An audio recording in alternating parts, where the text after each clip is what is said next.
2008 കാലിഫോർണിയയിലെ ചാറ്റ്സ്വർത്തിൽ Charles peg എന്നയാൾ സഞ്ചരിച്ചിരുന്ന ലിങ്ക് മെട്രോ ട്രെയിൻ ഒരു ചരക്ക് ട്രെയിനുമായി കൂട്ടിയിടിക്കുന്നു. അപകടം സംഭവിച്ച് അടുത്ത 12 മണിക്കൂറോളം ചാൾസിൻ്റെ മൊബൈൽ ഫോണിൽ നിന്നും മക്കളും ബന്ധുക്കളും സുഹൃത്തുക്കളുമടക്കം 35 പേരുടെ ഫോണിലേക്ക് തുടർച്ചയായി കോളുകൾ പോകുന്നു. ഒടുക്കം 12 മണിക്കൂറിന് ശേഷം ട്രെയിനിൻ്റെ തകർന്ന ഭാഗങ്ങളിൽ കുടുങ്ങിയ നിലയിൽ ചാൾസിനെ രക്ഷാപ്രവർത്തകർ കണ്ടെത്തുന്നു. എന്നാൽ അപ്പോഴേക്കും അയാൾ മരിച്ച് 12 മണിക്കൂർ പിന്നിട്ട് കഴിഞ്ഞിരുന്നു. 2008 സെപ്റ്റംബർ 12 രാവിലെ 49-കാരനായ ചാൾസ് പെഗ് സാൾട്ട് ലേക്ക് സിറ്റിയിൽ നിന്നും ലോസ് ആഞ്ചലസിലേക്ക് ഒരു ഇൻ്റർവ്യൂവിന് വേണ്ടി യാത്ര പുറപ്പെട്ടു. ഒപ്പം ലോസ് ആഞ്ചലസിലുള്ള തൻ്റെ ബന്ധു ആൻഡ്രിയയെ സന്ദർശിക്കാനുള്ള തീരുമാനവും ഉണ്ടായിരുന്നു. വൈകിട്ട് 3:35 മെട്രോ ലിങ്ക് കമ്മ്യൂട്ടർ ട്രെയിൻ 111 അയാൾ ചാൾസ് വർത്തിലേക്ക് യാത്ര തുടങ്ങി. ഏകദേശം 1 മണിക്കൂർ നേരത്തെ യാത്രയ്ക്ക് ശേഷം 4:23 ലോസ് ആഞ്ചലസിലെ ചാറ്റ്സ്വർത്തിൽ വെച്ച് ചാൾസ് പെഗ് സഞ്ചരിച്ചിരുന്ന മെട്രോ ലിങ്ക് ട്രെയിൻ അതേ പാതയിൽ അഭിമുഖമായി വന്ന യൂണിയൻ പസഫിക് ചരക്ക് ട്രെയിനുമായി കൂട്ടിയിടിച്ചു. അപകടത്തിൽ 25 പേർ കൊല്ലപ്പെടുകയും 135-ൽ അധികം ആളുകൾക്ക് പരിക്ക് സംഭവിക്കുകയും ചെയ്തു.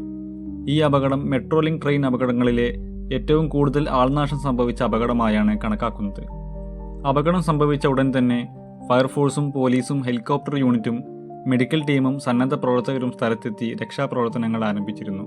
അല്പം നിമിഷങ്ങൾക്കു ശേഷം ലോസ് ആഞ്ചലസിലെ ബന്ധുവായ ആൻഡ്രിയോ കെഡ്സിൻ്റെ ഫോണിലേക്ക് ചാൾസിൻ്റെ ഒരു കോൾ വന്നു. അവൾ ഫോണെടുത്ത് പലതവണ ഹലോ പറഞ്ഞെങ്കിലും ചാൾസിൻ്റെ ഭാഗത്തു നിന്നും പ്രതികരണങ്ങൾ ഒന്നും തന്നെ ഉണ്ടായില്ല. ഒരു സാധാരണ നെറ്റ്വർക്ക് ഇഷ്യൂ ആയിരിക്കാമെന്നും കണക്ഷൻ ശരിയാകുമ്പോൾ ചാൾസ് വീണ്ടും വിളിച്ചേക്കുമെന്നും കരുതി അവൾ പിന്നെ തിരിച്ചു വിളിച്ചതുമില്ല. എന്നാൽ അല്പസമയത്തിന് ശേഷം ആൻഡ്രിയയുടെ ഫോണിലേക്ക് വിളിച്ചത് ചാൾസിൻ്റെ മകനായ DJ ആയിരുന്നു. ഫോണെടുത്ത ഉടനെ ഡാഡ് ആർ യു ഓക്കെ എന്നായിരുന്നു ആൻഡ്രിയയോട് അവൻ ചോദിച്ചത്. പിന്നീട് തുടരെ ബന്ധുക്കളുടെയും സുഹൃത്തുക്കളുടെയും ഫോണുകളിലേക്ക് കോളുകൾ വന്നുകൊണ്ടേയിരുന്നു. അപകട വിവരം തിരിച്ചറിഞ്ഞ ബന്ധുക്കൾ ചാൾസിൻ്റെ തുടരെയുള്ള കോളുകളുടെ വിവരം രക്ഷാപ്രവർത്തകരെ അറിയിച്ചു. അപകടത്തിലേറ്റ പരിക്ക് മൂലമായിരിക്കാം ചാൾസിന് പ്രതികരിക്കാൻ കഴിയാത്തതെന്നും അയാൾ സ്വയം രക്ഷയ്ക്കു വേണ്ടിയായിരിക്കാം ഇത്തരത്തിൽ കോളുകൾ ചെയ്യുന്നത് എന്നും വിലയിരുത്തിയ രക്ഷാപ്രവർത്തകർ ചാൾസിൻ്റെ മൊബൈൽ ഫോൺ കേന്ദ്രീകരിച്ച് അന്വേഷണം തുടങ്ങി. ഒടുവിൽ ഏകദേശം 12 മണിക്കൂർ നേരത്തെ തിരച്ചിലിനു ശേഷം ട്രെയിനിൻ്റെ തകർന്ന അവശിഷ്ടങ്ങൾക്കിടയിൽ നിന്നും രക്ഷാപ്രവർത്തകർ അയാളുടെ ശരീരം കണ്ടെത്തി. എന്നാൽ ഡോക്ടറുടെ പരിശോധനാ ഫലം ഡോക്ടറെയും ബന്ധുക്കളെയും രക്ഷാപ്രവർത്തകരെയും ഒരുപോലെ അമ്പരപ്പിച്ചു. അപകടം സംഭവിച്ച ഉടൻ തന്നെ ചാൾസ് പെഗിൻ്റെ മരണം സംഭവിച്ചിരുന്നു. എങ്കിൽ കഴിഞ്ഞ 12 മണിക്കൂർ നേരത്തെ 35 കോളുകൾ ആരുടേതായിരുന്നു? Calls from beyond the grave അഥവാ മരണത്തിനപ്പുറമുള്ള വിളികൾ എന്ന തലക്കെട്ടോടെ ഈ സംഭവം ലോകത്ത് ശ്രദ്ധിക്കപ്പെട്ടു. ഇത്തരത്തിൽ മരണപ്പെട്ടവരിൽ നിന്നും കോളുകളും മെസ്സേജുകളും കത്തുകളും ലഭിക്കുന്നതായി വേറെയും നിരവധി സംഭവങ്ങൾ കാണാനാവും. ഡീൻ കൂൺ എന്ന എഴുത്തുകാരൻ തൻ്റെ മരിച്ചുപോയ അമ്മയിൽ നിന്നും ഒരു ഫോൺ കോൾ വന്നതായും അമ്മ അയാളോട് ബി കെയർഫുൾ എന്ന് പറഞ്ഞതായും പിന്നീട് ഒരിക്കൽ അദ്ദേഹം തൻ്റെ അനുഭവക്കുറിപ്പായി എഴുതിയിരുന്നു.